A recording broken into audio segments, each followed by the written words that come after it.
Park Kids Elementary, happy November! When you hear November, what do you think of? I think of Thanksgiving, giving thanks for everything in my life.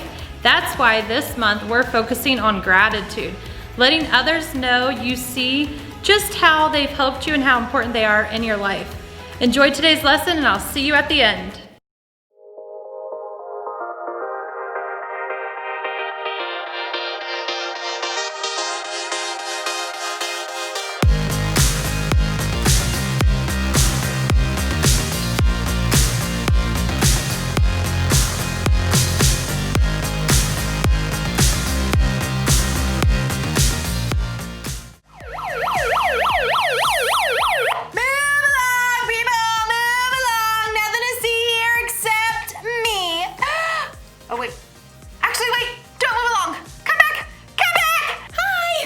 I'm Erica, and I am so grateful that I was given this megaphone.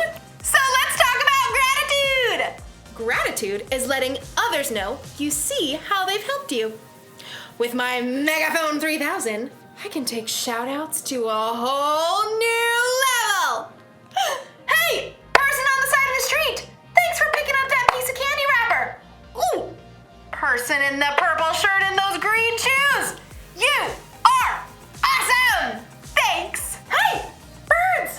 Thanks for those positive tweets! Yep, this is probably the best gift I've ever gotten. I will cherish it forever. What? The Megaphone 4000 just came out today with 27 built-in voice modules and Bluetooth capabilities! That's way better than this old thing. Thanks a lot, person who bought me this lame megaphone. Probably got it on sale. In today's Bible story, we'll hear about some people who weren't happy with what they were given and had a real bad attitude about it. That should be fun, right? Sure. Whatever. See you in a bit. Move along, people. Move along. The Bible. It's 66 books of history, stories, letters, and poetry that fit together to form God's one big story. The epic adventure of how He created us and loves us so much that He made a way to rescue us. As we travel through the Bible, from Genesis to Revelation, we discover people who met God and found their lives changed forever. And now for an amazing story, inspired by the book of Matthew, chapter 20, verses 1 through 15. While Jesus taught in many different ways, He often shared the most important truths as stories. He used the things and animals and situations in people's everyday lives to help them understand things that were bigger. One day, Jesus explained to His closest friends what the kingdom of heaven was like, and He used a story to help it connect. Now, if He told that story to us today in our world right now, I think it would go a little something like this. There once was a man who owned a large vineyard. Here at Grape Escape Vineyards, we specialize in red, white, and green grapes. One bright autumn day, the man called in his manager to find out how his harvest was doing. It's doing great. Thanks a bunch. We shall pick the grapes immediately before the beetles nibble them up. That's some good raisoning. The next morning, the vineyard owner rose while it was still dark and hurried to the center of town. He arrived at around 6 a.m. and there were people still standing around noshing on grape jelly muffins. Are you looking for work? Yes, indeed. How much do you pay? $100 for the day. Precisely perfect. Let us proceed. The owner led the workers back to his vineyard. Baskets, hats, don't squash the grapes. Oh, well, what happens if we do that? They might whine a little. The vineyard owner wanted to be sure that the beetles wouldn't ruin his precious grape harvest, so around 3 hours later at 9 o'clock, he returned to the town center and found more people lined up for work. You come pick grapes for me. I'll pay you well. Good deal. Let's go. The workers were all picking as fast as they could, but there were still long rows to harvest, so the vineyard owner went back to the town center at 12 o'clock noon 3 hours later, and there were still plenty of workers standing around. Come, help out in my vineyard. And after the new set of workers had worked for 3 hours, the vineyard owner returned to the town square again at 3 o'clock. Need some more grape pickers, you in? The blazing sun beat down as the vineyard owner added the new workers to his crew. One of the men hired at dawn wiped sweat off his face as he sipped his water. Showing up for work in the afternoon. What a terrible work ethic. The first workers returned to picking grapes, filling basket after basket. But even though it was still 5 o'clock, the vineyard owner returned to the town square where he still found plenty of people hanging around counting cockroaches and looking bored. Why have you been standing here all day? No one, hired us. I'll hire you. Come work in my vineyard. For the final hour of the workday, everybody pitched in. Whew! As the last baskets of grapes were brought up, the owner called to his manager. Just look at all these beautiful grapes, all freshly harvested. A great job, if I do say so. Pay the workers. Start with the ones I hired last of all.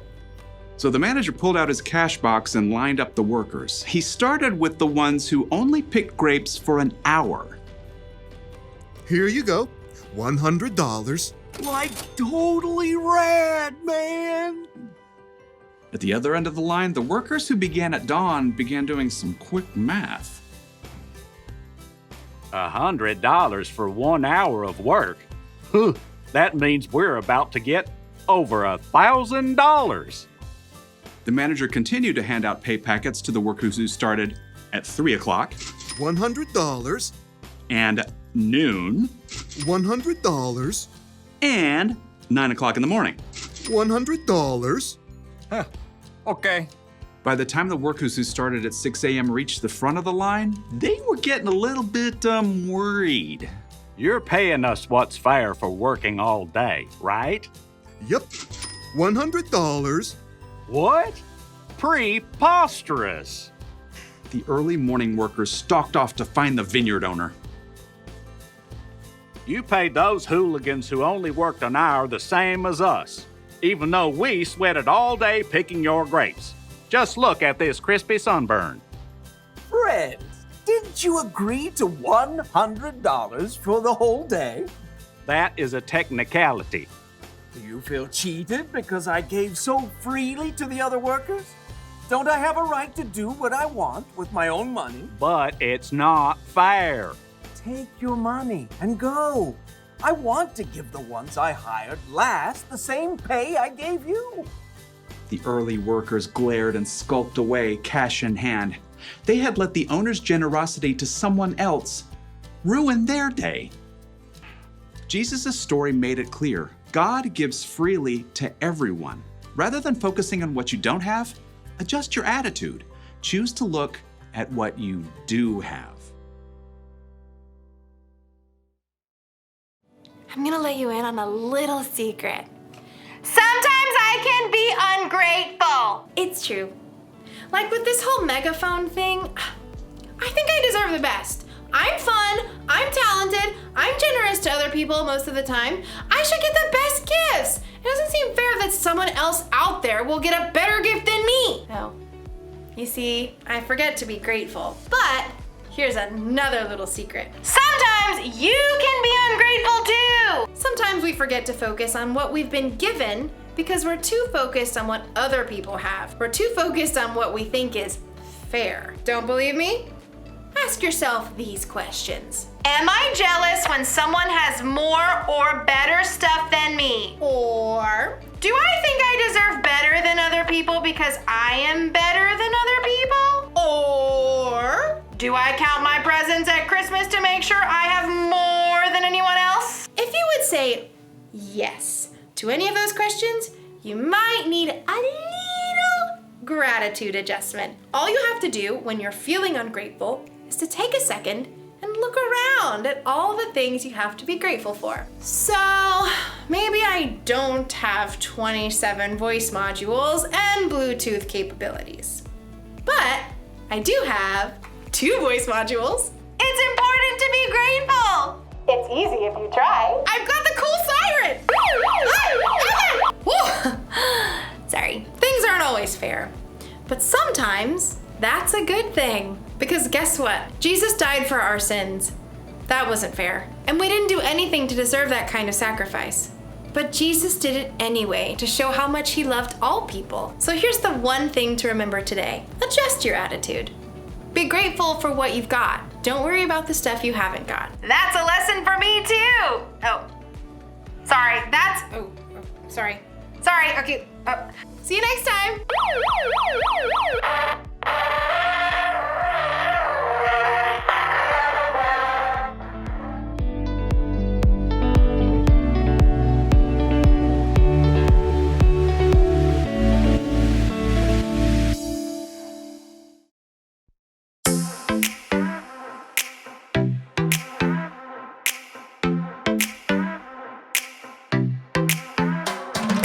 Every time I'm feeling down, you pick me up. Sing, oh, oh. And when my heart is feeling emptied out, you fill my cup. Sing it out now. Oh, oh. I just wanna say thank you for the way you love me. I wanna say thank you for the way you love me. I just wanna say thank you for the way you love me. I wanna say thank you, just wanna say thank you.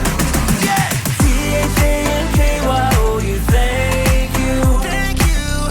T-H-A-N-K-Y-O-U, thank you.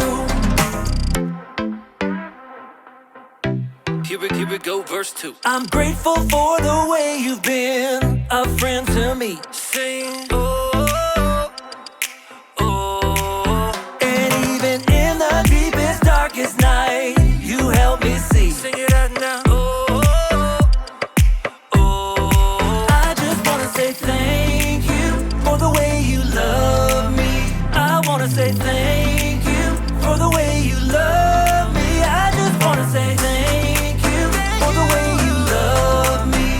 I wanna say thank you, just wanna say thank you. T-H-A-N-K-Y-O-U, thank you. Thank you. T-H-A-N-K-Y-O-U, thank you. T-H-A-N-K-Y-O-U, thank you. Thank you. T-H-A-N-K-Y-O-U, thank you. For the joy that you give to me, for the way that you made me free, for my friends and my family, I just wanna say, for loving me from the start, for every beat of my heart, for everything you are. I just wanna say thank you for the way you love me. I wanna say thank you for the way you love me. I just wanna say thank you for the way you love me. I wanna say thank you, just wanna say thank you. T-H-A-N-K-Y-O-U, thank you. Thank you. T-H-A-N-K-Y-O-U, thank you. T-H-A-N-K-Y-O-U, thank you. Thank you. T-H-A-N-K-Y-O-U, thank you. For the joy that you give to me, for the way that you made me free, for my friends and my family, I just wanna say, for loving me from the start, for every beat of my heart, for everything you are. I just wanna say.